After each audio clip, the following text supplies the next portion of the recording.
오늘 우리가 읽은 본문 줄거리는 리브가의 계략으로 이삭이 야곱에게 축복해 주었다는 이야기를 에서가 들은 직후 펼쳐지는 내용입니다. 우리 먼저 41절을 함께 보도록 하겠습니다.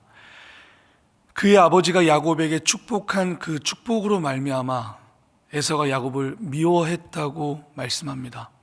여기 미워하여라고 번역된 히브리어 사탐은 단순한 미움의 정도가 아닙니다.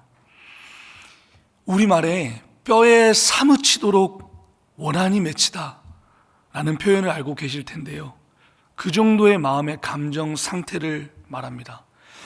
야곱에 대한 심각한 원한의 감정을 자신의 아버지 이삭이 죽고 나면 동생 야곱을 살인하겠다고 하는 결심으로까지 이어집니다. 이러한 에서의 감정은 여러분이 생각하기에 정당한가요? 아니라고 생각하는 분들이 대다수일 것입니다. 왜냐하면 우리는 그를 객관화시켜 버리기 때문입니다. 그러나 우리 자신이 이 본문을 읽은 독자가 아니라 당사자인 에서라면 여러분은 어떤 감정을 느끼실 것 같습니까? 어머니로부터, 동생으로부터 속임을 당한 기분, 장자의 축복권을 빼앗긴 기분 말입니다. 우리는 당사자가 아니기 때문에 리브가가 야곱이 이삭과 에서를 속였음에도 불구하고 에서는 그런 일을 당해도 된다라고 말할지 모릅니다. 그러나 만약 제가 에서라면 저는 그가 느꼈던 감정과 동일한 감정을 느꼈을 것입니다.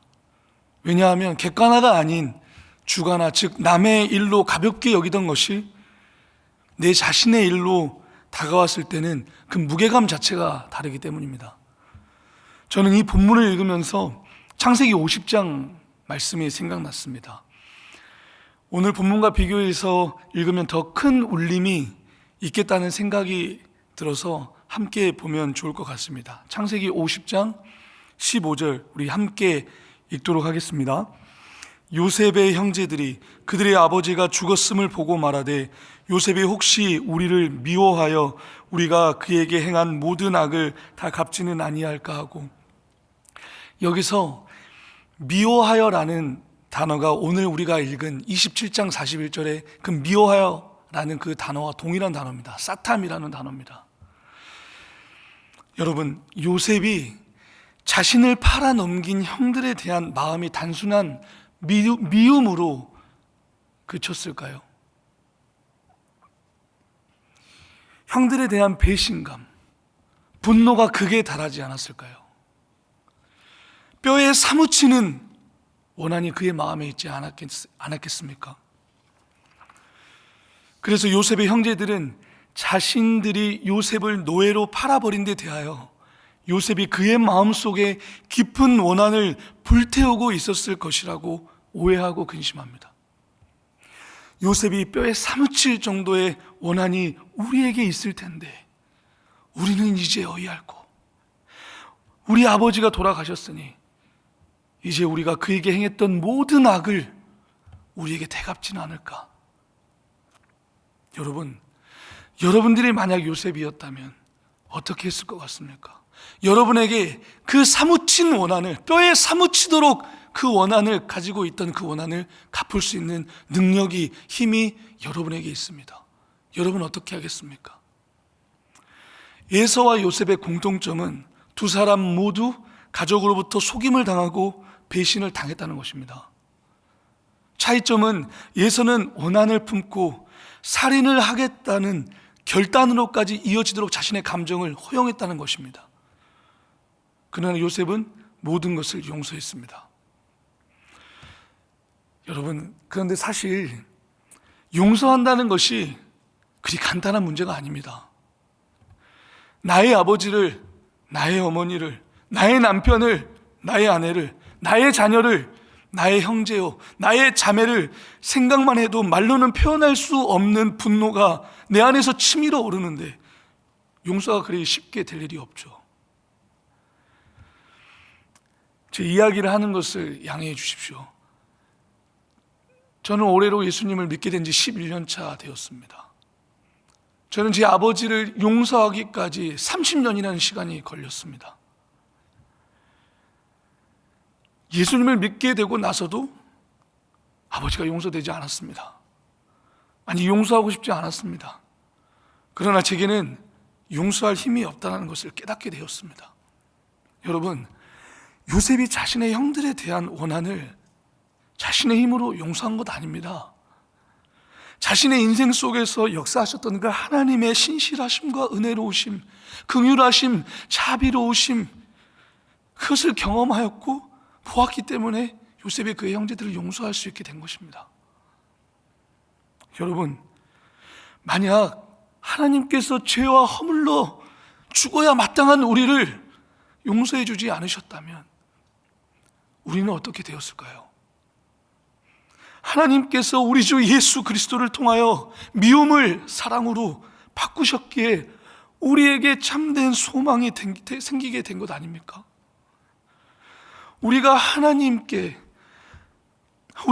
앞에서 행한 모든 악행을, 그 원한을 참으시고 용서로 바꾸셨기 때문에 우리가 감히 가까이 갈 수도 없는 그 하나님을 우리의 아버지 하나님이라고 고백할 수 있게 된 것 아니냐, 그 말입니다. 미움을 사랑으로, 원한을 용서로 바꾸시는 것이 쉬우셨을까요? 여러분, 우리의 입장에서는 그게 쉬운 것처럼 느껴질지 모릅니다. 왜냐하면 그게 우리에게 있어서 하나님이란 분을 객관화시켜 버리기 때문입니다. 우리 자신이 하나님이 아니기 때문에 우리에게 예수님을 내어주시는 그것이 우리에게는 되게 간단한 일이고 쉬운 일처럼 다가올 줄 모른다, 그 말입니다. 그러나 하나님의 입장에서는 자신의 아들인 예수 그리스도를 내어주시는 것, 그게 쉬운 일이 아닙니다. 왜냐하면 자신의 전부를 내어주신 것이거든요. 처참하게 십자가에 찢김 당하시도록 내어주신 것입니다. 모욕과 조롱 당하도록 내어주신 것입니다.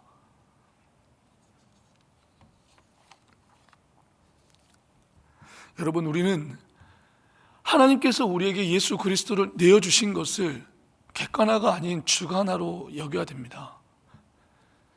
그리야 할 때 비로소 그리스도의 그 사랑이 우리의 가슴 속으로 다가올 수 있기 때문입니다. 여러분, 한편 에서가 그의 동생 야곱을 죽이려고 복수할 계획을 꾸민다는 이야기가 리브가에게 전해졌습니다.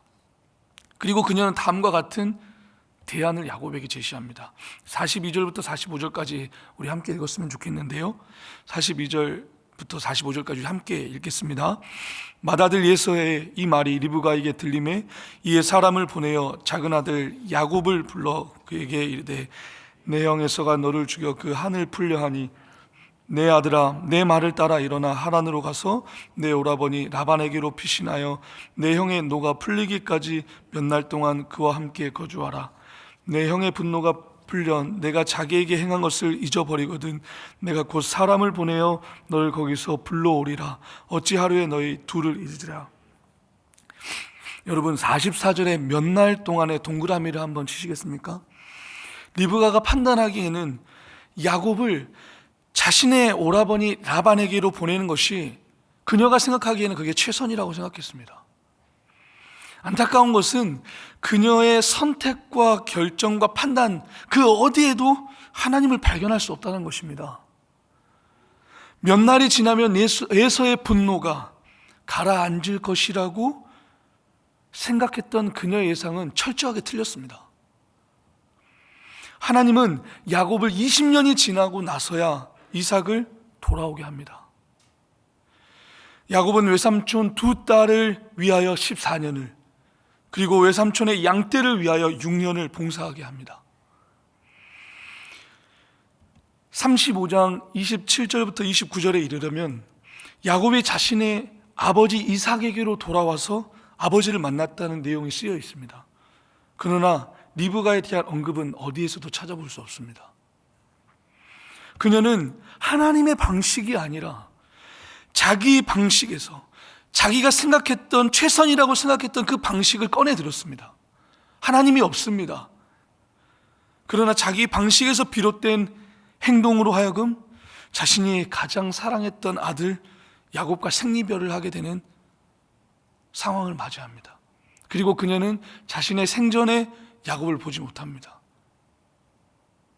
이게 인간에게서 나온 생각의 처참한 말로인 것입니다.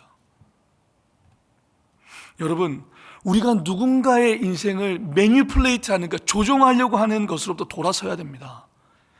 인생은 인생일 뿐입니다. 한 치 앞도 내다볼 수 없는 존재라는 것입니다. 우리는 한 치 앞도 내다볼 수 없는 존재가 마치 다른 사람의 인생을 이끌어간다는 그 자체가 어불성설입니다. 부모가 자녀들이 바른 길로 갈 수 있도록 안내해 주는 것과 자녀들의 인생을 자신의 입맛대로 조정하는 것을 구분하셔야 합니다. 야곱은 자신의 어머니 리브가의 거짓과 속임수 때문에 20년의 시간을 둡니다. 20년의 시간을 바단 아람에서 보냅니다. 어머니와의 생이별, 아버지와의 생이별을 하게 됩니다. 리브가가 자신의 남편을 속이고 야곱에게 거짓말을 하게 해서 이삭에게서 축복권을 받게 하지 않았어도 하나님은 하나님의 방법대로 야곱에게 축복권을 주셨을 것입니다. 하나님께서 이미 그렇게 하시겠다고 말씀하지 않으셨습니까? 실제로 아브라함으로부터 이어지는 복을 우리가 28장 3절에서 4절로 쭉 이어지는 내용을 보면 이삭이 야곱에게 축복을 합니다. 아브라함으로부터 이어지는 그 축복권을 이삭이 야곱에게 흘려보낸다는 것입니다. 여러분, 하나님께서 계획하신 것은 인간의 속임수와 거짓 가운데에서 뚫고 나오셔서 초연하게 흘러가십니다. 하나님의 역사는 그때도 그랬고 지금도 마찬가지입니다.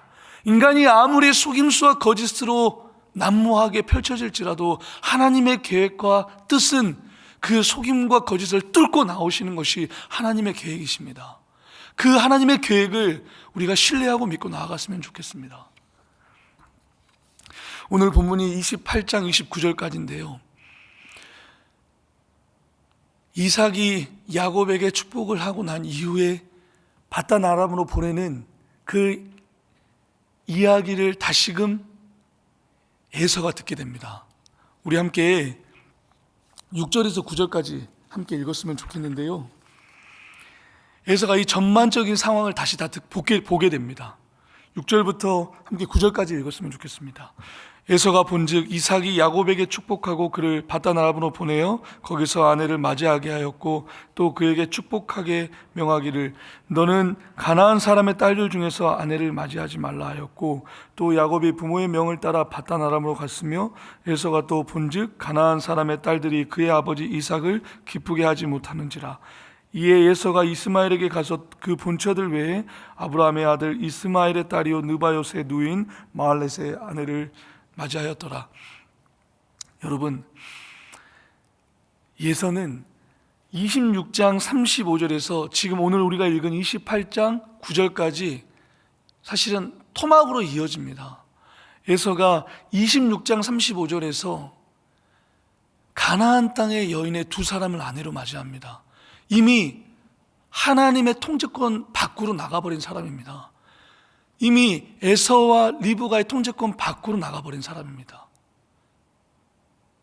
그런 그가 다시금 일련의 과정을 보고 이삭이 바단 아람으로 가서 거기서 아내를 얻게 하리라 하겠다라는 그 일련의 과정을 봅니다. 그리고 나서 그가 택한 또 다른 방법은 하나님이 또 없다라는 것입니다. 다시 한번 앞서 말씀드렸듯이 26장 35절에서 오늘 읽었던 28장 6절에서 9절까지의 모든 이야기를 줄거리를 보다 보면 하나님이 등장하지 않습니다. 하나님이 말씀하지 않으십니다. 이른바 하나님이 이르시되라고 말하는 구절이 등장하지 않습니다. 온통 인간의 권모술수와 계략과 속임과 거짓, 그리고 자신의 뜻과 계획이 난무합니다. 에서가 그 정점에 서 있습니다. 그리고 나서 일련의 이 과정을 보고 난 에서의 선택은 다시금 하나님의 뜻이 아닌 자신에게서 비롯된 계획이 다시 나오게 됩니다. 그가 선택한 일은 우리가 이스마엘이 누굽니까? 사람의 방식으로 나온 결정체 아닙니까? 그런데 에서가 다시금 이스마엘의 딸을 아내로 맞이합니다. 이미 가나안 딸의 두 여인을 아내로 맞이한 것도 모자라서 다시금 자신의 곤고함과 자신의 핍절함을 하나님을 찾아서 그 모든 것을 해결하는 방법으로 하나님을 찾지 않고 다시금 인간으로 방법을 하여금 다시금 아내를 맞이합니다. 이스마엘의 딸을. 여러분, 우리는 오늘 본문을 통해서 다시금 하나님의 계획은 지금도 그리고 그때도 뚫고 나오시는, 초연하게 그 하나님의 역사는 흘러가고 계신다는 것을 믿고 나아가셨으면 좋겠습니다. 그리고 우리에게 필요한 것은 용서, 미움이 사랑으로, 원한 맺힘이 용서로 갈 수 있는 그러한 오늘 하루를 살았으면 좋겠습니다. 그리고 뿐만 아니라 우리가 우리의 자신 인생을, 우리의 자녀를, 우리의 남편과 아내를 조정하려고 하는, 그리고 내게서 나온 그러한 삶의 방식과 계획을 그들로 하여금 관철시키려고 하는 그것으로부터 내려놓고 오직 하나님으로부터 신실하신 그 하나님이 내 남편과 내 아내를, 내 자녀를 이끌어 가실 수 있도록 뒤에서 무릎으로 나아가는 오늘 하루가 되었으면 좋겠습니다. 함께 기도하겠습니다. 우리 오늘 세 가지 기도 제목 가지고 함께 기도했으면 좋겠습니다. 첫 번째는 여러분 가운데 누군가를 용서해야 될 대상이 있으십니까? 우리 하나님 아버지와 우리 주 예수 그리스도를 기억하셨으면 좋겠습니다. 우리는 사랑보다는 미움을, 용서보다는 원한을 품는 쪽으로 갑니다. 그러나 우리 주님은 미움을 사랑으로, 원한을 품기보다는 우리를 용서해 주셨습니다. 우리 주님을 기억합시다. 사랑은 끊어져 버린 관계를 이어줍니다. 예수 그리스도의 그 사랑으로 하여금, 하나님의 그 무궁하신 그 사랑으로 인하여 우리로 하여금 끊어진 그 관계를 다시금 이어주게 해주신 것입니다. 반면에 미움은 단절과 분리를 만들어냅니다. 용서하지 않는 마음으로부터 비극적 결과가 흘러나온다는 사실을 기억하셨으면 좋겠습니다. 우리 안에 미움보다는 사랑이, 원한을 품는 마음보다는 용서의 마음이 이 시간에 있었으면 좋겠습니다. 두 번째로는 나의 삶의 전 영역에서 주님을 의뢰하게 하옵소서. 나의 방식이 아니라 하나님의 방법을 구하고 그 방법대로, 하나님의 질서대로 따라가는 자가 되게 하여 주옵소서. 미련스러워 보일지 몰라도, 그게 때로는 더디게 보일지라도 우리가 하나님의 방법대로 살아가게 하옵소서. 마지막으로 삶이 곤고할 때 우리가 다른 것으로 우리의 삶을 채우지 않게 하옵소서. 주님을 찾는 인생 되게 하여 주옵소서. 주님을 구하는 인생 되게 하여 주옵소서. 우리가 다른 어떤 것으로 우리의 삶을 채우는 것이 아니라 우리가 주님을 더 사랑하는 인생 되게 하여 주옵소서. 우리가 이렇게 세 가지 함께 기도하고 각자 들고 나온 기도 제목을 가지고 기도하시고 우리 오늘 일상으로 돌아가서 하나님 말씀 붙들고 승리하시는 여러분 되기를 소망합니다. 우리 함께 기도하겠습니다. 사랑이 많으신 아버지 하나님, 오늘 말씀을 통하여 하나님 우리에게 은혜를 주심에 감사합니다. 주님, 하나님 우리 가운데 하나님 누군가를 용서해야 될 대상이